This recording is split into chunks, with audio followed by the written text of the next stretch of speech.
নমস্কার বন্ধুরা, আমি বিমল পটাশপুর পূর্ব মেদিনীপুর থেকে আজকে চলে এসেছি তো পশ্চিম মেদিনীপুর খাকুড়দা বেলদাতে।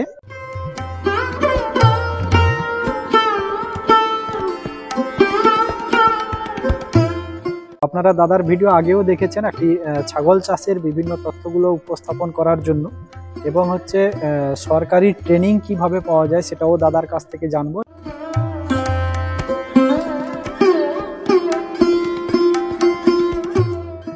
উনি হচ্ছে ব্ল্যাক বেঙ্গল নিয়ে চাষবাস করছেন। ব্ল্যাক বেঙ্গলের সমস্ত পরিচর্যা এবং উনি কিভাবে চাষটা শুরু করলেন বা কত টাকা খরচ হলো, কিভাবে হচ্ছে উনি ট্রিটমেন্টগুলো করেন, সেই উনি ট্রেনিং নিয়েছেন, সরকারি ট্রেনিং। তার সমস্ত তথ্যগুলো আপনাদের সামনে তুলে ধরার চেষ্টা করব।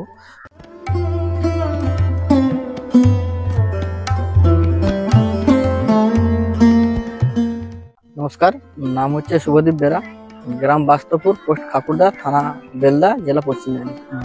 আপনি ছাগল চাষ কতদিন ধরে করছেন? আমার এটা 5 বছর রানিং। আচ্ছা, তো প্রথম আমি একটা ব্ল্যাক বেঙ্গল দিয়ে শুরু করেছিলাম, পরপর বাড়ছে, বিক্রিও করছি, আবার নতুনও আসছে, এরকম চলছে। প্রথম একটা থেকেই শুরু করা, কত দূর পর্যন্ত পৌঁছেছেন? না, আমার 35টা পর্যন্ত হয়েছিল, 30-35টা পর্যন্ত হয়েছিল। বিক্রি করে দিয়ে কমিয়ে নিয়ে আসি, আবার 13-14টাতে, আবার কিছু বেড়ে গেলে আবার 25টা হলে আবার বিক্রি করে। আচ্ছা, এরকম করে কতবার বিক্রি করেছেন? 3বার মতো বিক্রি করেছি। তো তাহলে আপনার মেইনলি হচ্ছে ব্ল্যাক বেঙ্গলের উপরেই কাজটা করছেন। ব্ল্যাক বেঙ্গল কিন্তু কিছু ক্রসও আছে, এবং বিটেল পাঁঠাটা বর্তমান আছে, একটা সিরোহির ক্রস আছে। আচ্ছা আচ্ছা। তো ব্ল্যাক বেঙ্গল দিয়ে একটা থেকে শুরু করে উনি কিন্তু প্রায় 30-35টাতে পৌঁছে যান, আবার ঘুরে আবার ঠিক 10টা 14টা এরকম করে আবার ফিরে আসেন। তো আবার এরকম ভাবে উনি বাড়ান আর এরকম ভাবে কমান, এরকম ভাবে প্রায় 3 থেকে 4 বার উনি কিন্তু বিক্রি করেছেন, তাই তো? তো দাদা বলবো যে ট্রেনিং নিয়েছেন আপনি, তো সেটা কোনখান থেকে নিয়েছেন, কিভাবে ওটা জানতে পারলেন, সেই তথ্যগুলো যদি একটু তুলে ধরেন। আমি সরকারি ট্রেনিং নিয়েছি, পুরো একদম বিনা পয়সায় বা ফ্রিতে। তো আপনাদের যে লোকালে ব্লক প্রাণী সম্পদ দপ্তর থাকে, ওইখানে অ্যাপ্লাই করলে আপনারা কিন্তু ট্রেনিং এর জন্য একটা ইনফরমেশন বা সংবাদ পেতে পারেন যে কোথায় ট্রেনিংটা হয়। তো ট্রেনিংটা আমার যতদূর জানা আমাদের এই মেদিনীপুর জেলায়, এই মেদিনীপুর শহরেই হয়, আর একটা নদিয়াতে সরকারি ট্রেনিং হয়। হ্যাঁ, তো এই দুটোই সরকারি ট্রেনিং হয়। আর বাকি তো সব কোন জায়গায় স্টেট ব্যাংক করায়, কোন জায়গায় রামকৃষ্ণ মিশন করান, কোন জায়গায় ভারত সেবাশ্রম করান, তো কোন জায়গায় আবার ব্যক্তিগতভাবে অনেকেই ট্রেনিংটা করছে। তো চাইবো যে সরকারি ট্রেনিং যেটা ফ্রিতে হয় সেটাও আপনারা নিতে পারেন। সেইটার জন্য দাদার সঙ্গে অতি অবশ্যই যোগাযোগ করবেন। দাদার কন্ট্যাক্ট নাম্বারটাও ভিডিওতে, সম্পূর্ণ ভিডিও দেখলে পেয়ে যাবেন।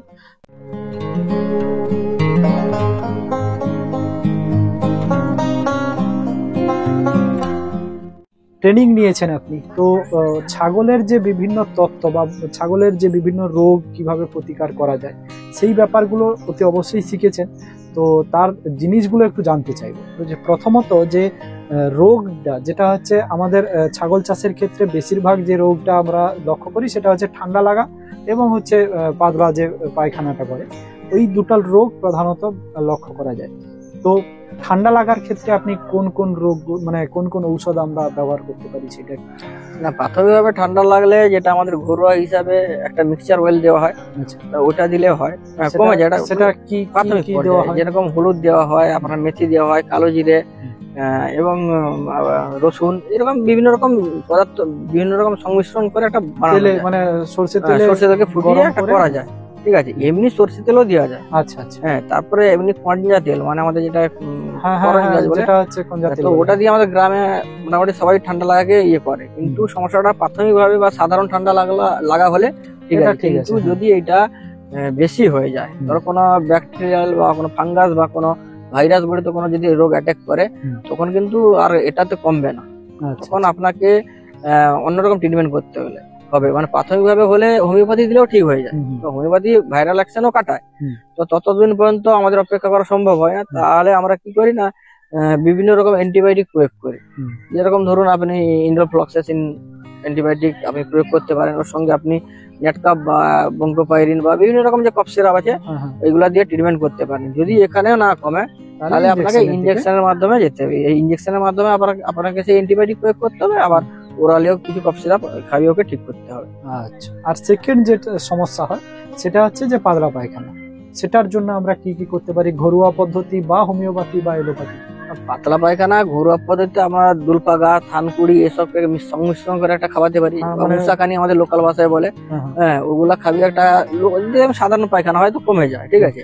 ওটাতে যদি না হয় তাহলে আমরা হোমিওপ্যাথিতে মার্শাল, নাক্স ভমিকা এবং লাইকোপোডিয়াম, কার্বোভেজ, অনেক রকম পেটের যদি এমনি সাধারণ একটু সমস্যা হয় এগুলো খাবিয়ে আমরা মোটামুটি এগুলো কন্ট্রোল করতে পারি। যদি এখানে এটাতে না হয় তখন আপনাকে পায়খানার জন্য সেই অ্যান্টিবায়োটিক প্রয়োগ করতে হবে এবং আরো বিভিন্ন হজমের ভালো ভালো ওষুধ, যেরকম বায়ো বুস্ট আছে এটা হজমের জন্য, ফ্লোরা বুস্ট, বা আপনার ডাইরক পাউডার আছে, এটা আয়ুর্বেদিক কিন্তু, হ্যাঁ ডাইরক পাউডার আছে, তো এটা প্রয়োগ করতে পারেন।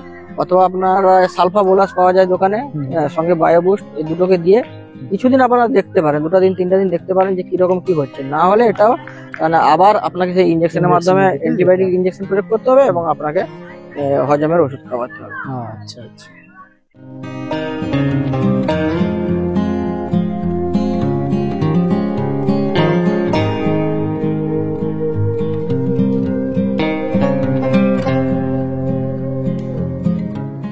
যারা বাইরের ছাগল চাষ করছে তো তাদের ক্ষেত্রে যে বিভিন্ন ধরনের টিকাগুলো দিতে হয়, সে কি কি ধরনের টিকা, বেসিক আপাতত 3টে থেকে 4টা টিকা বলুন যেটা আমাদের মাস্ট করানো উচিত? না, শুধু বাইরের ছাগল না, আমাদের দেশি ছাগলকেও টিকা দেওয়া জরুরি। কারণ হচ্ছে আমরা সেই পুরানো মাদ্রাসার আমলের মতো, সেই পুরানো যুগের মতো আমরা ছাগল পালন করে আসছি বর্তমান। তো আমাদেরকে একটু এগিয়ে যেতে হবে সামনের দিকে, আধুনিক পদ্ধতিতে ছাগল পালন। কারণ আমার যখন কি এখানে অনেক খামার বন্ধ হয়ে গেছে, কোনো সময় গোট পক্স এসছে একদম পুরো গ্রামটাই উজাড় হয়ে গেছে, বা পিপিআর এসছে গ্রামটাই উজাড় হয়ে গেছে। তার জন্য আমাদের যেহেতু সরকারি ভাবে অনেকটা সাহায্য করে, আপনি নিজেও কিনতে পারেন। এখন 25 ডোজের রক্সা কোম্পানি বের করেছে বিভিন্ন রকমের ভ্যাকসিন, পিপিআর এর 25 ডোজের পেতে পারেন, আপনি এফএমডিরও 25 ডোজের পেতে পারেন যদি কম ছাগল থাকে, মানে যেরকম আমার আছে, তো সেরকম ভ্যাকসিন করাতে পারে। তো আপনাদের সবাইকে বলবো পিপিআর ভ্যাকসিনটা প্রথমত আপনারা সবাই করবেন, ঠিক আছে। এফএমডি ভ্যাকসিনটা, আমার খুরা রোগের ভ্যাকসিনটা আপনারা করবেন, এবং তার সহিত আপনারা গোট পক্সের ভ্যাকসিনটা আপনারা করবেন। এই 3টা হচ্ছে মাস্ট। এর সঙ্গে আরেকটা রোগ হচ্ছে সিসিপিপি, ঠিক আছে, ওই রোগের ভ্যাকসিনটা করবেন, কিন্তু ওই ভ্যাকসিনটা পাওয়া খুব কষ্টসাধ্য ব্যাপার আছে, তো চেষ্টা করলে পাওয়া যাবে। কিন্তু এটাও খুব মারাত্মক রোগ, এই রোগগুলো থেকেও মারাত্মক রোগ, ঠিক আছে। এবং তার সহিত আপনারা ইন্টারটক্সিমিয়া মানে ইটিটিটি মানে টিটনাসের একসঙ্গে ভ্যাকসিন পাওয়া যায়, ওই ভ্যাকসিনটাও করবেন। প্রয়োজনে আপনারা জলাতঙ্কের ভ্যাকসিনও করবেন। কারণ জলাতঙ্কটা হচ্ছে মানে শুধু ছাগল মরবে, ছাগলের ক্ষতি হবে ওটা না। কারণ ছাগল অনেক সময় চড়তে চড়তে বা বাঁধা আছে, কুকুর আঁচড় দিয়ে যায়, ঠিক আছে। ওটা হয়তো পরবর্তীকালে ওই ছাগলটাকে সংক্রমণ হলে আপনি ওই ছাগলটা ট্রিটমেন্ট করছেন, আপনার বাচ্চা ছেলে বা স্ত্রী ছাগলটার সঙ্গে সেবা শুশ্রূষা করছে, কোনো কারণে ওর যদি দাঁত মাত কোনো কারণে বসে যায় হাতে, হয়তো আপনি জানলেন যে ও জলাতঙ্ক আক্রান্ত, তখন কিন্তু আপনাকেও অ্যাটাক করবে। হ্যাঁ, তখন ছাগলের কথা বাদ দিন, আপনার জীবন বাঁচানো সংশয় হয়ে যাবে। আচ্ছা আচ্ছা, তো তার জন্য জলাতঙ্ক টিকাটাও করা উচিত। আচ্ছা আচ্ছা।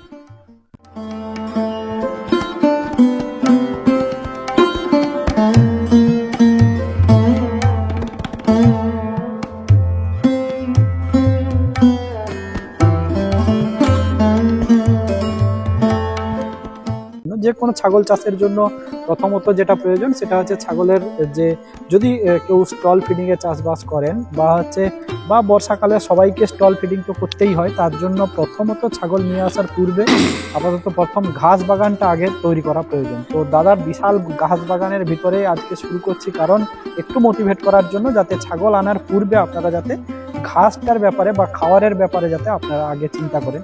তো দাদা কি কি ঘাস আছে আপনার এখানে?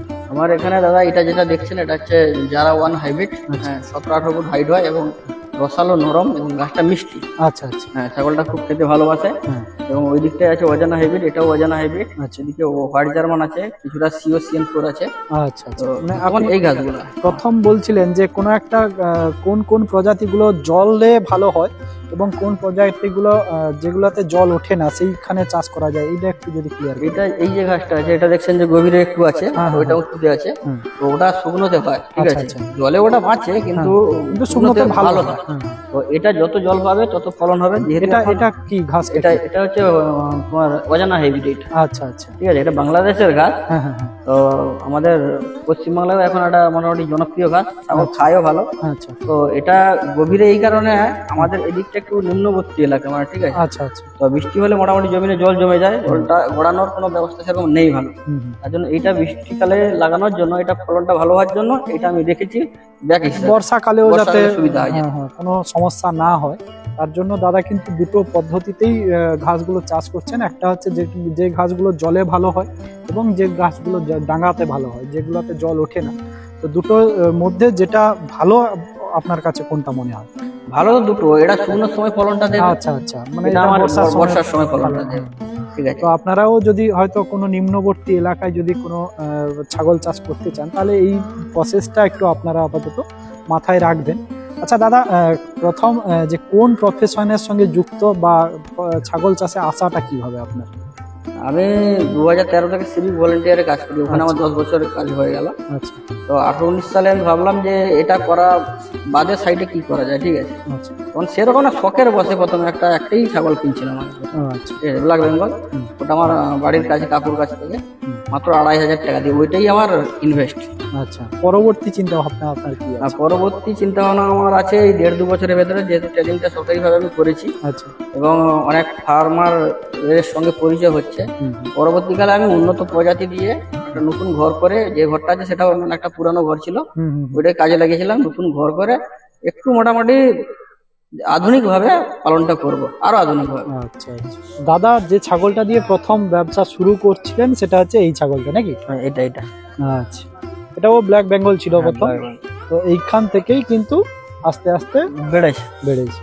তো এখন এর সঙ্গে এর বাচ্চাগুলো যেগুলো, সেগুলোকে মা হিসাবে রেখেছেন? মা হিসাবে একটা আছে, দুটো, আর ওই দুটো বাচ্চা। আচ্ছা আচ্ছা, হ্যাঁ, আবার এই দুটো বাচ্চা হয়েছে, এই দুটো খাসি হয়েছে।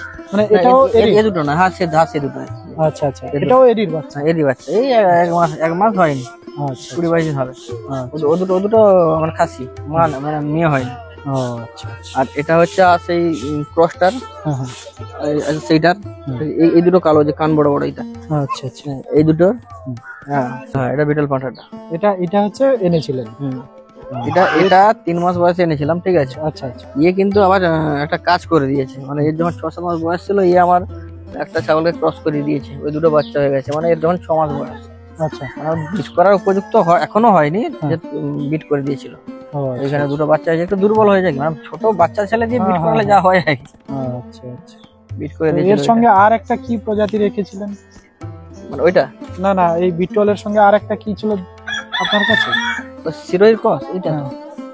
আচ্ছা, এইটা হচ্ছে সিরোহির ক্রসটা। এই দুটো বাইরে যাতে। আচ্ছা আচ্ছা, ঠিক আছে, এটা আস্তে আস্তে ব্যবসাটা এরকম ভাবে বাড়াতে চাই। এগুলা পরপর আস্তে আস্তে চেঞ্জ হয়ে যাবে, সব অন্য জাতের ছাগল পরপর আসবে। ঠিক আছে, এগুলা দিয়ে একটা আমি মোটামুটি জাস্ট ব্যবসার উপরে আইডিয়া কিরকম সেরকম একটা করলাম। ঠিক আছে, তারপরে এরপর বড় শুনুন, এগুলা যেরকম আমাদের দেশি ছাগল বা লোকাল ছাগল 5,000-7,000 টাকা পাওয়া যাবে। ঠিক আছে, আপনি বড় বাইরে থেকে ছাগল আনতে গেলে ওটা 5-7 হাজার টাকায় হবে না। ঠিক আছে, মানে 20, 25, 30, 40-এর উপরেও যেতে হবে। হ্যাঁ, তো অত টাকা মহাজনী লাগিয়ে ব্যবসায় নামাটা আমাদের পক্ষে, সাধারণ বা গরিব ফ্যামিলি থেকে ঠিক মানানসই নয়।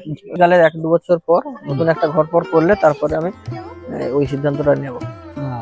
মানে বড় ধরনের ফার্মটা করবে? হ্যাঁ, বড় না, মানে আমার ক্যাপাসিটি থাকবে হাইস্ট 50 পর্যন্ত টোটাল। আচ্ছা, মানে ক্যাপাসিটি আমার 15-20টা মা থাকবে, দুটো মতো পাঁঠা থাকবে, টোটাল 50টা পর্যন্ত এরকমই। কারণ আমার ডিউটি করে এত বেশি ছাগল সামলানো সম্ভব না, কারণ বেশি করে ফেলবো, সামলাতে পারবো না, ফার্ম বন্ধ হয়ে যাবে, ওটা কিন্তু ঠিক না। ধীরে ধীরে চলবে, কম করে চলবে, এটাই ঠিক। আচ্ছা আচ্ছা।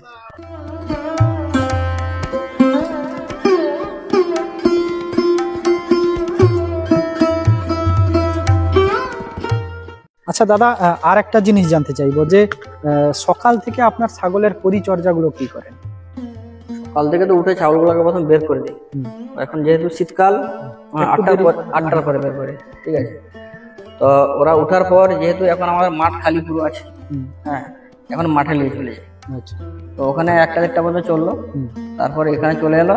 এবার আমার দানা এবং কিছু কুড়া, মানে আমাদের ধানের যে কুড়া, একটু গুড়, একটু লবণ টবণ দিয়ে মিনারেল মিক্সচার দিয়ে ওদেরকে দিয়ে দিলাম, জল খেয়ে নিলাম, পেট ভরে গেল। মিনারেল মিক্সচার বলতে ওটা হচ্ছে ক্যালসিয়াম ভিটামিন সব একসঙ্গে, সব রকম বিভিন্ন রকম যে খনিজ পদার্থগুলো যত রকম আছে সবগুলোকে নিয়েই যে মাল্টিভিটামিন মাল্টিমিনারেলস।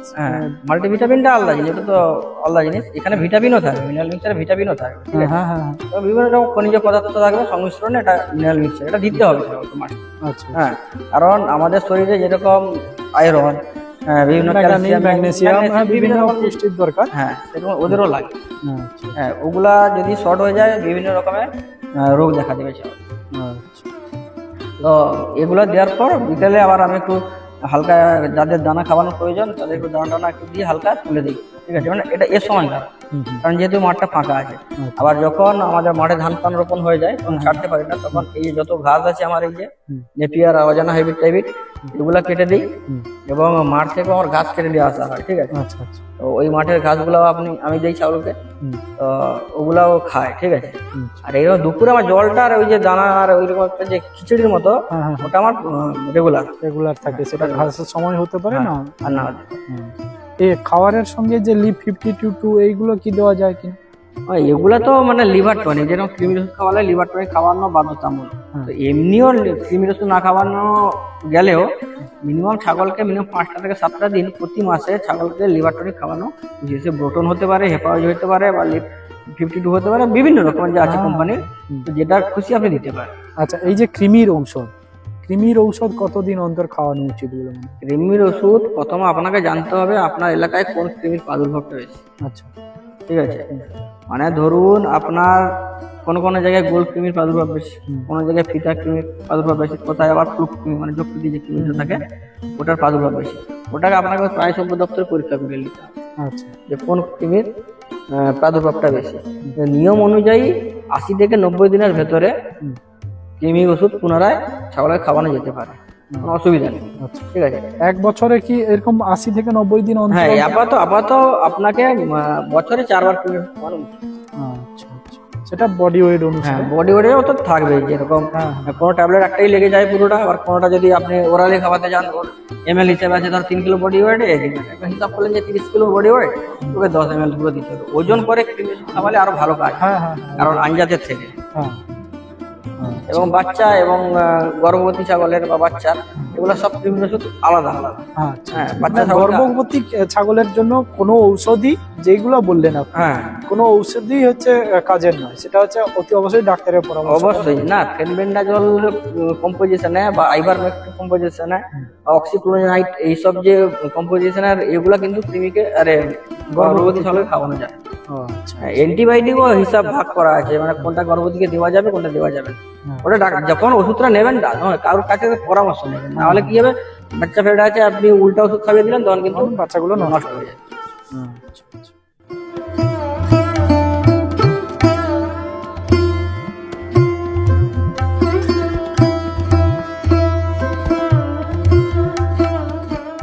তো বন্ধুরা, দাদার কাছ থেকে অনেক তথ্য জানতে পারলাম। দাদা হচ্ছে কাছাকাছি সময়েই হচ্ছে ট্রেনিংটা নিয়েছে, তার জন্য হচ্ছে দাদার কাছে আসা, সরকারি ট্রেনিংটা উনি পেয়েছেন, তো তার জন্য বিভিন্ন তথ্যগুলো পাওয়ার জন্যই দাদার কাছে চলে আসা। তো দাদারও ইউটিউব চ্যানেল আছে, অতি অবশ্যই দাদার চ্যানেলটাকে ফলো করতে পারেন, তাহলে যে ছাগলের বিভিন্ন যে রোগ সম্বন্ধীয় বিভিন্ন তথ্যগুলো কিন্তু আরো ভালোভাবে পাবেন। তো দাদা, ইউটিউব চ্যানেলটা একটু নামটা যদি বলেন।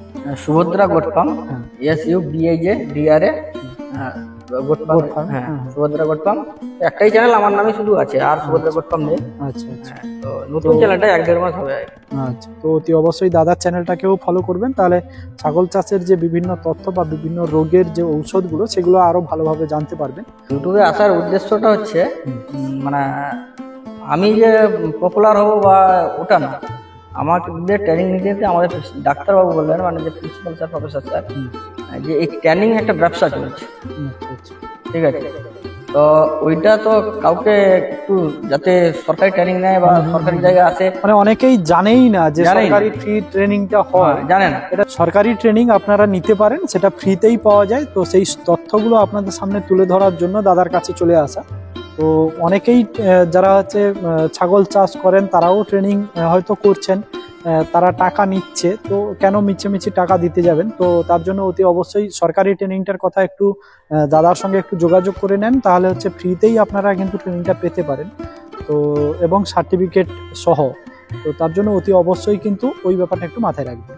বন্ধুরা, দাদার কাছ থেকে অনেক তথ্যই পেলেন এবং দাদার ইউটিউব চ্যানেলটা আপনারা অতি অবশ্যই ফলো করবেন।